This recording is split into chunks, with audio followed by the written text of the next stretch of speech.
Well, hey garden friends, it's Destry. Welcome back to my kitchen today.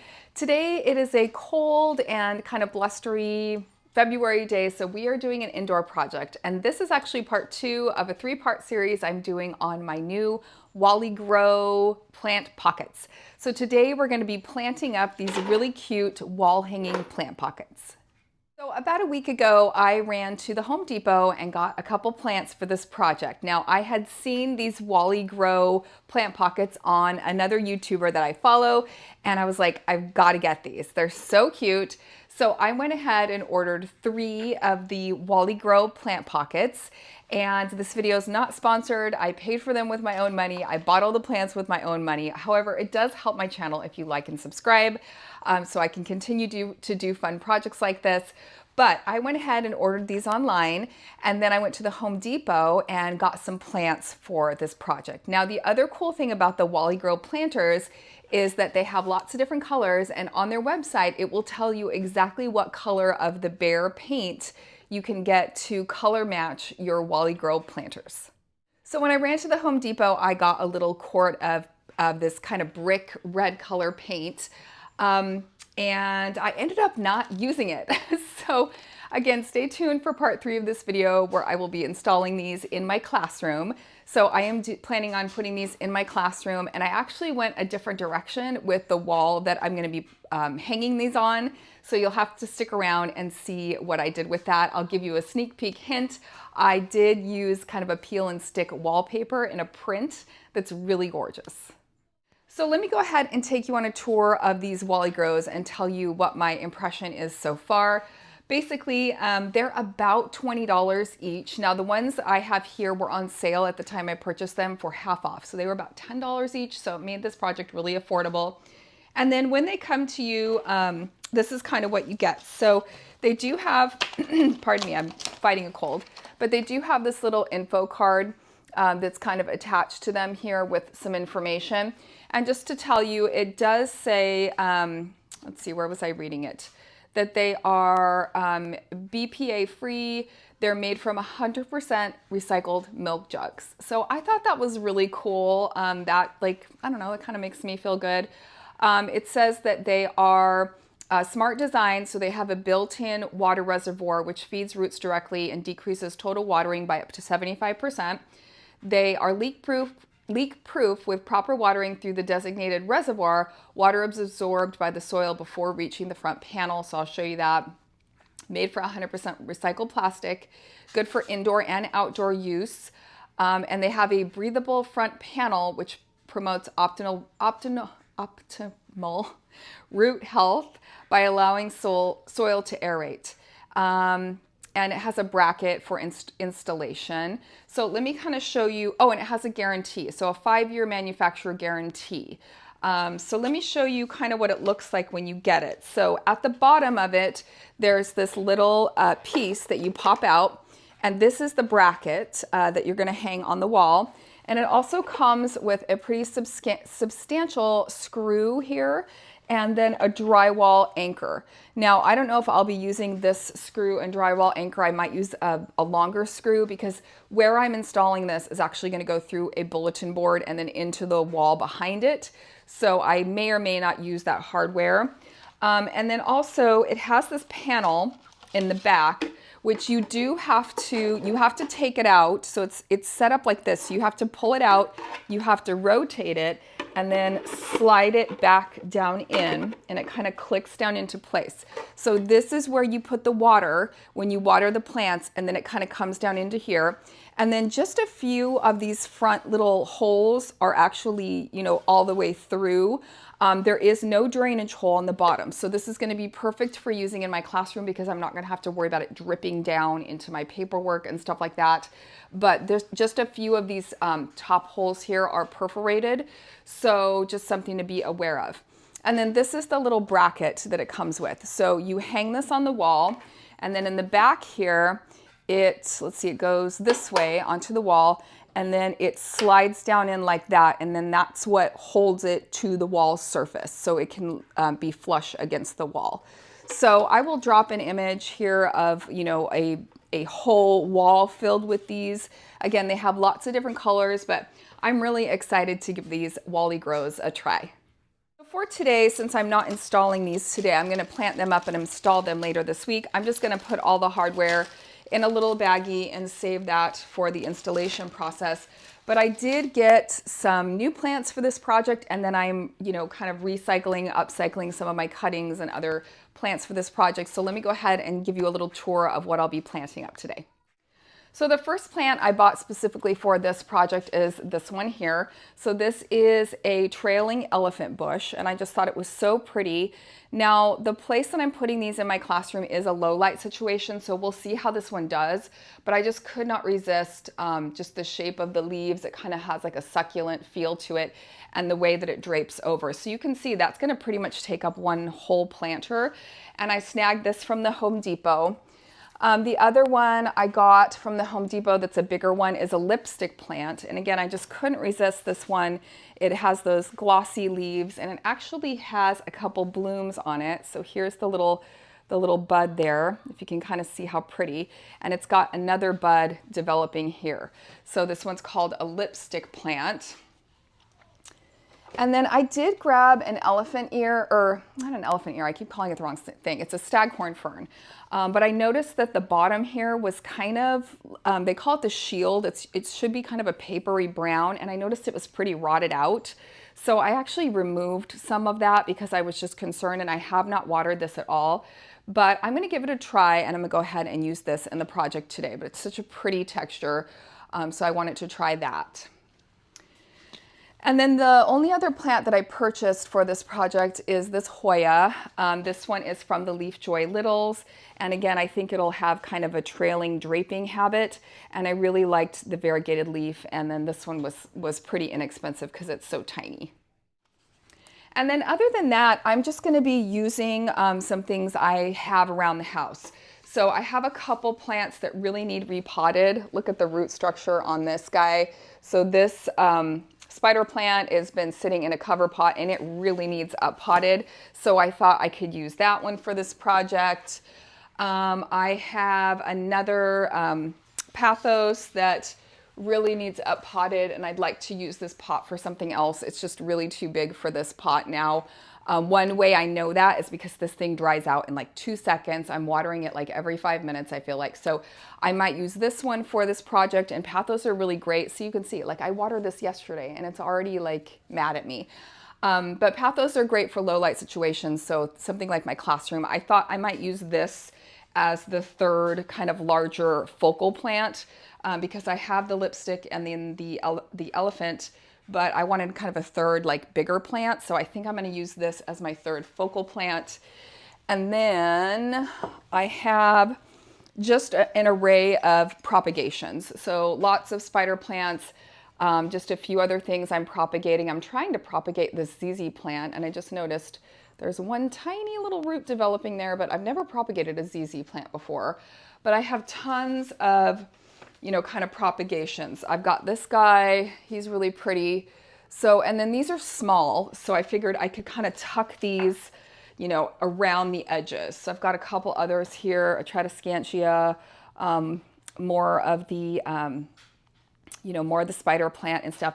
And because these props are tiny, my thought was, I can have kind of one focal plant kind of in the center here, and then maybe tuck a few other things around the sides that can kind of drape over. So I'm aiming for maybe 3 plants in each, or maybe 4. We'll have to kind of see how it goes. So I did run out to the greenhouse, and I filled the first 2 with soil. Now, another thing I'm kind of liking about the design of these is that they do sit flat. So it's really handy. I'm here on my kitchen counter, and they're sitting flat for me nicely. And so it's going to be, easy enough for me to go ahead and work with these planters and get everything planted up. So I'm going to run out, fill this third one with dirt, and then we're going to get started. Well, friends, unfortunately, when I walked out to the greenhouse, I think my microphone disconnected from my phone, and the rest of my video as I went to edit it has no volume. So unfortunately, I am gonna have to voice over some of this part of the video. I apologize for that. I like to just kind of film myself and, the way that I speak just intuitively as I'm doing a project rather than doing a voiceover like this, but unfortunately, that's what's gonna have to happen today. So I started off the first Wally Grow with this elephant. I would say it's kind of a succulent. And one of the branches broke off as I was planting it up, but I am going to propagate that at the end of the video. So it was kind of tricky to fit it in here. I think it was a little bit too big, honestly, for this project, but I managed to get it in. So one of the tricky parts about planting these up was the water trough in the back. It was really hard not to get the soil back into that section. So that's one thing I would say that was kind of hard about planting these up today. So once I got the main plant in there, I went ahead and, I did a couple little cuttings off the back. And then I went ahead and put the Tradescantia clippings and propagations kind of on one side. I liked the purple color and the different texture of leaves. And so here I'm planting that up sort of on the side. So one suggestion I would have is to have like maybe a stiff paintbrush or something to clean out that water trough when you're done planting these up, because it was nearly impossible not to get any soil down into that water pocket in the back. I'll link the Wally Grow website for you. Again, this video is not sponsored, but if you're interested in purchasing one of these, I will link it in the description of this video. And on the other side, I ended up using some of my propagations that were a little bit longer. So here I'm kind of showing you I have some cheese, Swiss cheese monstera, and some vining pathos. And so I just found the ones that had rooted and I sort of shoved them down into the other side of this particular pocket. I definitely don't think you need a plant this big for the centerpiece plant. I mean, I think this would be a fun project if you started with lots of smaller plants and then just let them sort of fill in. But I really wanted instant impact here. So I was glad that I got these bigger hanging plants, but I definitely think you could do this with a lot smaller plants to begin with. So this is what the first one looked like when it was all finished. I've got sort of some hanging things on the sides and then the one kind of focal plant in the front there. So here I'm just showing you what I'm talking about as far as getting dirt into that back reservoir. And I thought about pulling that piece out and decided against it because then all the soil would be back there. So I just kind of took my fingers and I used kind of a spoon to sort of scoop out that soil. But that's one thing I would say in hindsight, I probably would have put like a little piece of cardboard or maybe even like tin foil or something to help not get the dirt in this little pocket in the back. So for the second one, I started with this lipstick plant and I just removed the little clips there from the hanging basket. You can just remove those hangers. You don't have to cut them with a pair of scissors, and that way you can reuse the little hangers and the plant pot. And then on the left side, I decided to use some of my spider plant propagations that were very well rooted to sort of fill in that one side, and those will hang down, I think, really nicely and provide a different texture. And then on the other side, I decided to use this propagation I had taken from one of my philodendron plants. It's kind of a variegated philodendron. It's really pretty and it had rooted in pretty well, all except for one little piece here. So I just kind of bunched them together and then added that to the other side of the planter. As I was choosing plants, I was really trying to think of like different textures of the different leaves and the colors of the different leaves and how everything would sort of play together.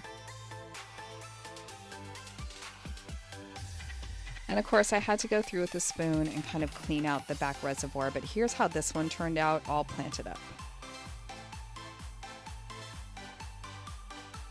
For the third and final planter, I decided to use this pathos plant that I had that really needed transplanted. It was really outgrown its container, so here I'm just loosening it up with a spoon.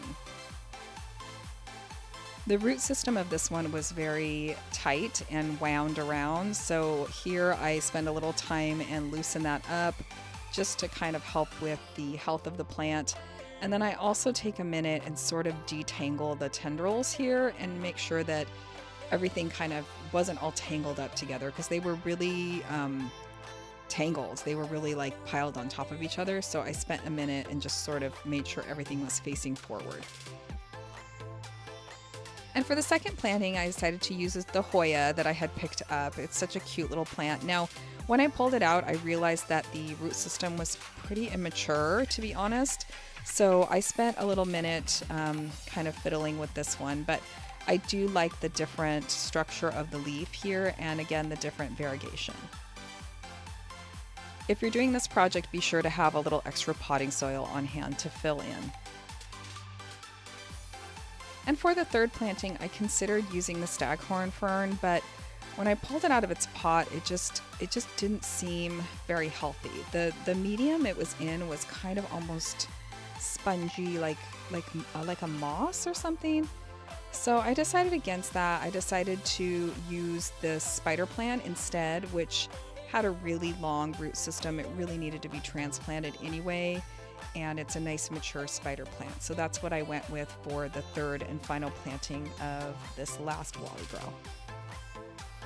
I can't wait to show you the wallpaper that I picked out that are going to match these planters. It looks so good. It's going to be so stunning. So here's a quick peek at how this one turned out all done. So because I have to transport these to the high school, I did box them up carefully, but here are the results. I've got all three of them planted up and ready to go. I think it's gonna be really stunning on the wall that I'm planning on installing them in. And I really like how I was able to mix different colors and textures with all the different plants that I used today.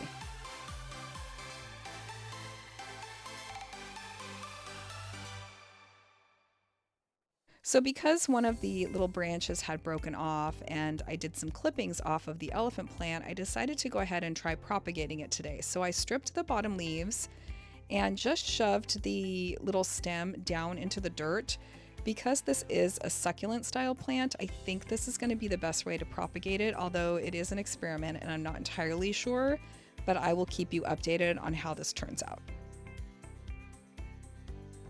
Usually cacti and succulent don't do well with like a water propagation system. Usually they like to be just kind of left on top of or slightly, pushed into dirt. So that's what I'm trying with this one. And because of that, I was able to get a free plant out of, some of the clippings from the other one. So hopefully this will work out and I'll have another little plant here from this project today.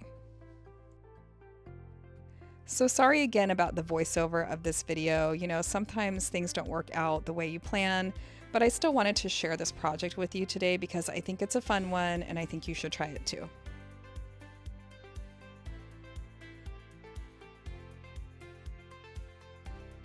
So thanks for watching this video today, guys, and be sure to stay tuned for part 3 where I will be installing these Wally Grows in my classroom and showing you the final result. Thanks for watching. I'll see you next time. Bye.